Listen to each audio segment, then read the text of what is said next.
Makikita sa video ang matandang lalaking ini-slice ang isang kumpol ng clay na ito. Pagkatapos ay inapak-apakan ito upang maalis ang air bubbles sa clay. Gagamitin niya ang clay na ito para gumawa ng isang traditional teacup. Ito ang ginagamit ng mga tea vendors sa India. Pero alam niyo ba, ang napakaliit na cup na ito mula China ay ang itinuturing na pinakamahal na teacup sa mundo. Ito ay tinatawag na chicken cup, isang porcelain. Naibenta ito sa Sotheby's auction noong 2014 sa halagang $36 million o nasa 1.5 billion pesos sa panahong iyon. At alam nyo rin ba, sa Vietnam, may isang tao na sobrang obsessed sa pangongolekta ng porcelain antiques. Sa sobrang pagkahumaling ay dinikit niya ang mga ito sa kanyang buong bahay. Sa gate, bakod, mga pader ng bahay at rockeries. Sinanglapan niya ang kanyang sariling bahay para lang makabili ng antiques. Kaya sabi ng iba, siya ay nababaliw na.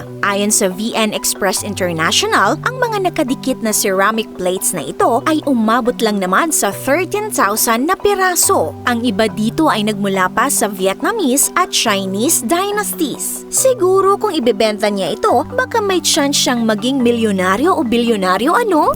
Maraming collector at nagbebenta ng mga antigong gamit sa probinsya ng Vinh Phuoc. At isa nga sa mga pinakakilalang collector ay itong si Nguyen Van Trong na nakatira sa Kieu Son Village, Vinh Ton District sa Vietnam. Karamihan sa kanyang mga collection ay mga porcelain antiques at iba pang ceramic items. Noong 1988, hindi na sapat ang espasyo sa maliit niyang bahay at wala rin siyang perang pambili ng glass cabinet na paglalagyan niya ng mga antique. Isa pa'y natatakot din kasi siyang baka mawala o mabasag ang mga koleksyon niya. Kaya naman naisipan niyang idikit na lang ang mga ito sa pader ng bakod, sa rockwork at sa pader ng kanyang bahay. At bilang isang mahirap na magsasaka, kinailangan niyang magbenta ng bigas o gamitin ang lahat ng kanyang kinikita para lamang makabili siya ng mga antigong bagay.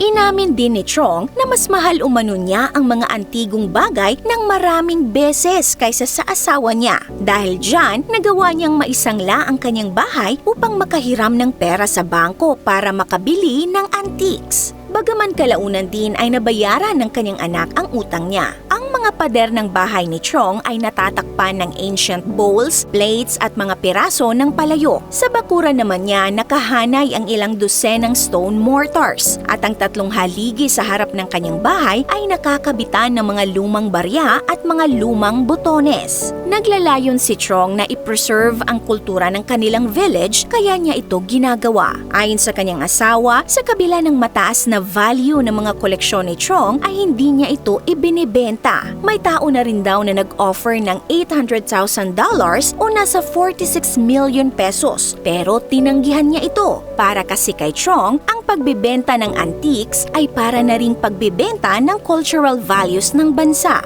Alam nyo ba, ang porcelain ay talagang mahal although nag-iiba ang presyo nito. Ayon sa Business Insider, ang simpleng rice bowl na ito ay nagkakahalaga ng humigit kumulang $7 o nasa 405 pesos. Pero meron ding mas mahal tulad ng platong ito na maaaring nagkakahalaga ng mahigit $400 o nasa 23,000 pesos. Bakit nga ba mahal ang porcelain? Ang paggawa kasi nito ay nangangailangan ng maraming oras at kasanayan. Ayon sa Business Insider, kahit 10 katao pa ang nagtatrabaho sa bawat piraso, maaari pa ring umabot ng mahigit 1 buwan bago makagawa ng bagong dishware. Isa pa'y may mataas ding porsyento ng kaolin ang clay na ginagamit sa porcelain. Ang kaolin ang nagpapaputi sa porcelain at bagamat matatagpuan ito sa buong mundo, bihira naman ang malalaking deposito ng mataas na kalidad nito. Kaya naman mahal ang presyo ng porcelain. And speaking of porcelain, alam nyo bang may isang maliit na porcelain cup ang naibenta sa halagang $36 million